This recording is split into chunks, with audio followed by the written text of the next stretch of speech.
दोस्तों मैं आप सभी को अभी एक वीसीबी वैक्यूम सर्किट ब्रेकर का मेंटेनेंस के बारे में बताऊंगा। साथ ही उसका जितने भी पार्ट्स हैं और उसका वर्किंग उन सब को लाइन वार आपको बताऊंगा।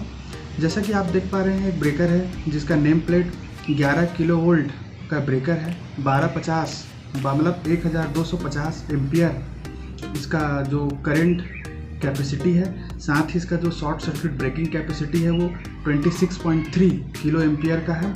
और आप तो जानते ही होंगे कि ब्रेकर बहुत सारे ब्रेकर होते हैं, जैसे एयर सर्किट ब्रेकर हो गया, वैक्यूम सर्किट ब्रेकर हो गया, SF6 सर्किट ब्रेकर हो गया। ये जितने भी ब्रेकर हैं सबका जो वोल्टेज लेवल के हिसाब से इसका उपयोग किया जाता है। तो मैं आज आपको एक ऐसा ब्रेकर जिसको बोलते हैं वैक्यूम सर्किट ब्रेकर, इसका जो उपयोग है 11 kV से 33 kV तक इसका उपयोग किया जाता है। तो चलिए इस वीडियो को शुरू करते हैं। नमस्कार दोस्तों, मैं धनंजय गिरी गोस्वामी, आप सभी का मेरे YouTube चैनल इंजीनियर्स गुरु 1 में हार्दिक स्वागत है।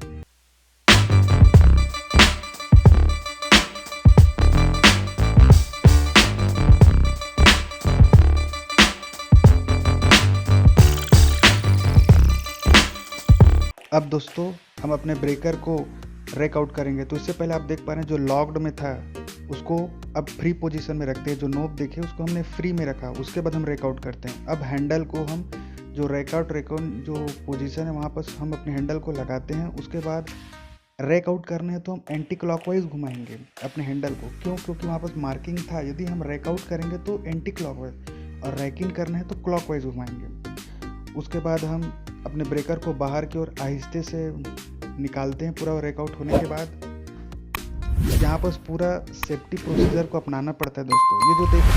अब दोस्तों आप जो देख पा रहे हैं ये कंट्रोल कनेक्टर है। ये जो कंट्रोल कनेक्टर होता है इसमें 25 पिन होता है। इसी से जो ब्रेकर में जितना भी मतलब जो कंट्रोल जो है इसी कनेक्टर की सहायता से होता है। चलिए दोस्तों अब ब्रेकर को आहिस्ते से अपने थोड़ा बाहर ले आते हैं ताकि उसको अच्छे तरीके से मेंटेनेंस कर सकें। मेंटेनेंस में तो दोस्तों आप जानते होंगे इसमें एयर का यूज़ करते हैं, हवा मारते हैं ताकि जो डस्ट जमा हुआ है वो बाहर निकल सके। उसके बाद उसको CRC आता है, एक लिक्विड है, उसकी सहायता से पूरा उसमें डाल के अच्छी तरह से साफ़ करते हैं। उसके बाद फिर उसमें एयर की सहायता से उसको अच्छी तरह से साफ तक करते हैं ताकि हर जगह जो किनारे किनारे में भी यदि डस्ट घुसा हुआ है वो निकल सके। चलिए दोस्तों आपको मैं ब्रेकर का जो बैक साइड है उसको आपको दिखा देता हूँ। ये जो आप देख पा रहे हैं ये जो वैक्यूम बॉटल है ये फिक्स कांटेक्ट है और जो नीचे है ये मूविंग कांटेक्ट है। मतलब ऊपर फिक्स कांटेक्ट है, नीचे मूविंग कांटेक्ट है। इसी में जो मतलब ये जो कांटेक्ट है वो वैक्यूम बॉटल के अंदर होता है। ऊपर में जो कांटेक्ट है वो फिक्स रहता है, नीचे का जो रहता है वो मूवेबल कांटेक्ट होता है और जो कांटेक्ट है वो वैक्यूम बॉटल के अंतर्गत होता है। चलिए दोस्तों अब आपको मैं ब्रेकर के फ्रंट साइड के बारे में बता देता हूँ। जैसा कि अभी आप देख पा रहे हैं ये जो सेक्शन है ये ब्रेकर को मैनुअली स्प्रिंग चार्ज करने के लिए है। ये ब्रेकर एंटी क्लॉकवाइज में इसकी हैंडल की सहायता से थोड़ा सा भी घुमाएंगे तो ये ब्रेकर मैनुअली स्प्रिंग चार्ज हो जाता है ना। तो ये जो आप देख पा रहे हैं ये बटन है, पुश बटन है। इसको हम प्रेस करेंगे तो ब्रेकर जो है ऑन कंडीशन हो जाएगा।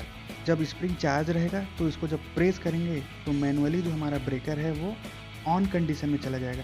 लेकिन दोस्तों याद रखें सबसे पहले ये जो नोब है, ये जो देख रहे हैं नोब, ये फ्री पोजीशन में नहीं रहना चाहिए, लॉक्ड पोजीशन में रहना चाहिए। तब जाके हमारा जो ब्रेकर है वो स्प्रिंग चार्ज रहेगा तब ऑन होगा।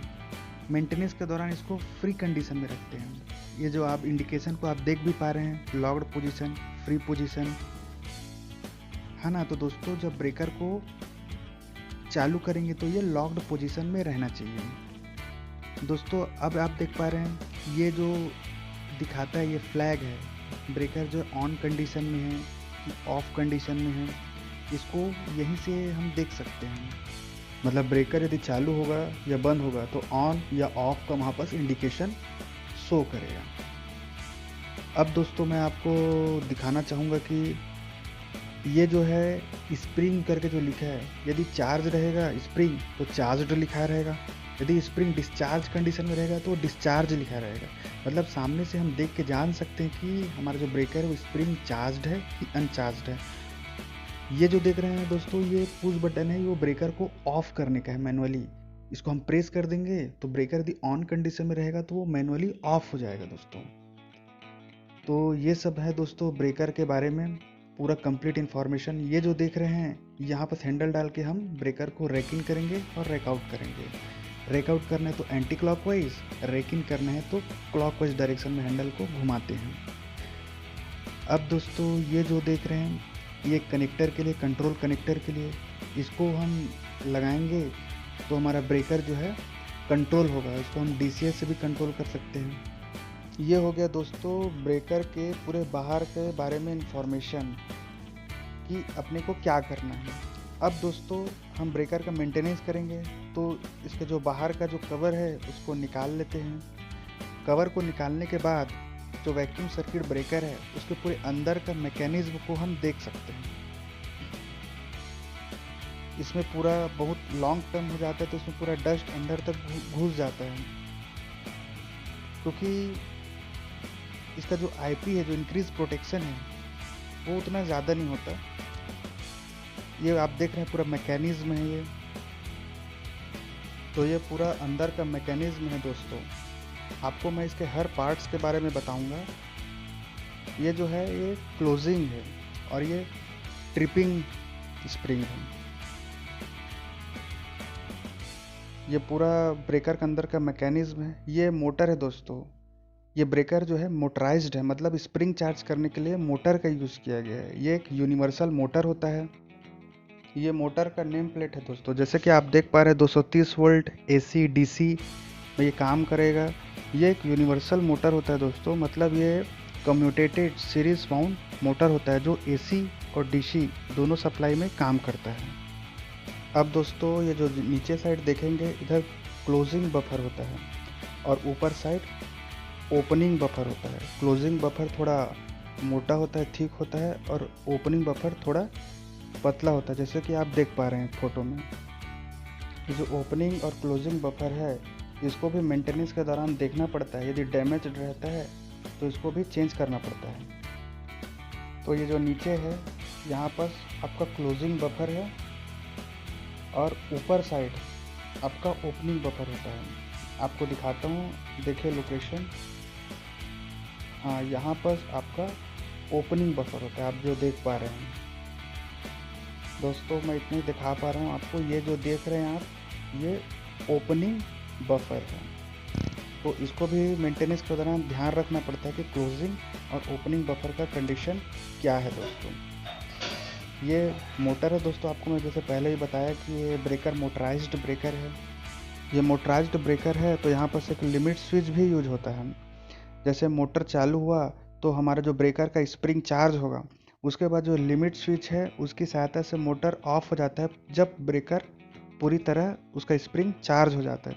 तो यहाँ पर एक लिमिट स्विच भी यूज होता है जो मोटर को बंद और चालू करने का काम करता है। चलिए दोस्तों, अब ब्रेकर को मेंटेनेंस उसका स्टार्ट करते हैं। इसमें हमने पहले हवा मारा है, मतलब एयर की सहायता से पूरा जितना भी डस्ट था उस डस्ट को हमने एयर से अच्छी तरह से हटा दिया है। उसके बाद ये जो CRC बॉटल जो देख रहे हैं, ये 226 CRC बॉटल है जिसका यूज़ हमारे इलेक्ट्रिकल में जनरली क्लीनिंग के लिए ही यूज़ किया जाता है। इसकी सहायता से पूरा ब्रेकर को हम हर जगह इस लिक्विड का यूज़ करके हम अच्छी तरह से साफ़ करते हैं। जैसे कि आप देख पा रहे हैं, ये 226 CRC के अलावा और भी बॉटल आता है। ये ऑफलाइन CRC है, मतलब इसका यूज़ हम ऑनलाइन नहीं कर सकते। इसका यूज़ करने के लिए हमें पहले पूरी तरह हमारा जो इलेक्ट्रिकल सर्किट है उसे आइसोलेट करना पड़ता है। तो देखिए दोस्तों, जैसे कि आप देख पा रहे हैं, हम इस ब्रेकर के किनारे किनारे में इस CRC लिक्विड की सहायता से अच्छी तरह साफ़ करते हैं। एक ब्रश का भी यूज़ कर रहे हैं ताकि किनारे किनारे भी साफ़ हो सके। तो दोस्तों आप देख पा रहे हैं, इस तरह इस वैक्यूम सर्किट ब्रेकर को अच्छी तरह से क्लीन करते हैं। उसके किनारे किनारे में भी हर जगह इस CRC के लिक्विड को डालते हैं। उसका जो स्प्रिंग वाला जो मैकेनिज्म है उधर भी अच्छी तरह से इस CRC को डालते हैं ताकि जो भी डस्ट है या कोई कुछ जाम रहता है थोड़ा बहुत भी, वो भी इससे फ्री हो जाता है। ब्रेकर एक बहुत ही सेंसिटिव चीज़ होता है, क्योंकि यदि कोई भी फॉल्ट आ रहा है तो उससे ब्रेकर क्विक ऑफ होना चाहिए। यदि हम ऑन कर रहे हैं तो क्विक ऑन होना चाहिए। तो इसके पूरे मैकेनिज्म को अच्छा हेल्दी रखने के लिए इसको क्लीन रखना बहुत ज़रूरी है, इसलिए इसका रूटीन मेंटेनेंस भी किया जाता है। तो मेंटेनेंस में यही इसका क्लीनिंग को ही अधिकतर ध्यान दिया जाता है, क्योंकि प्लांट जैसे कि आप जान रहे हैं कि प्लांट है मतलब डस्ट भी जरूरी है। इसको कितना भी कंट्रोल रूम में सुरक्षित रखो, अंदर में इसके अंदर में डस्ट पार्टिकल घुस ही जाता है। तो इसको अच्छी तरह से क्लीन करना बहुत ज़रूरी है। तो अभी हम इसको CRC से साफ़ कर रहे हैं।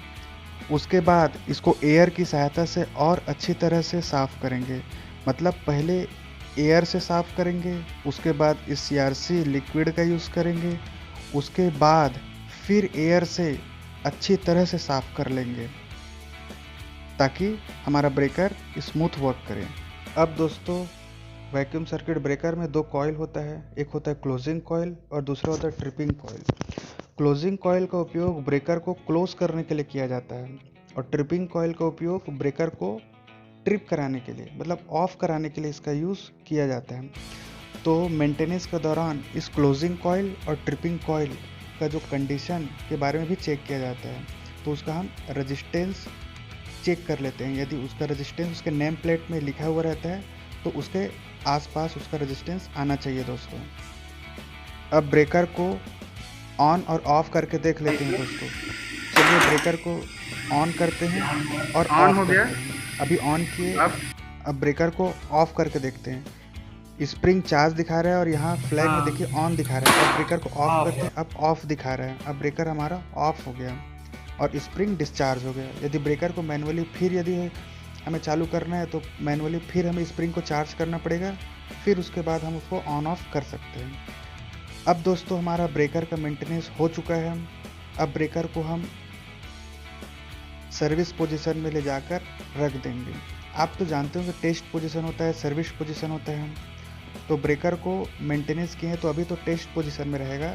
जब ब्रेकर को लाइन में लेना रहता है तो उसको रैक इन करके सर्विस पोजीशन में ले जाकर रख देते हैं। ये जो देख रहे हैं अभी हम कनेक्टर को लगा रहे हैं। उसके बाद हमारा जो ब्रेकर है वो ऑटोमेटिकली स्प्रिंग चार्ज हो जाता है।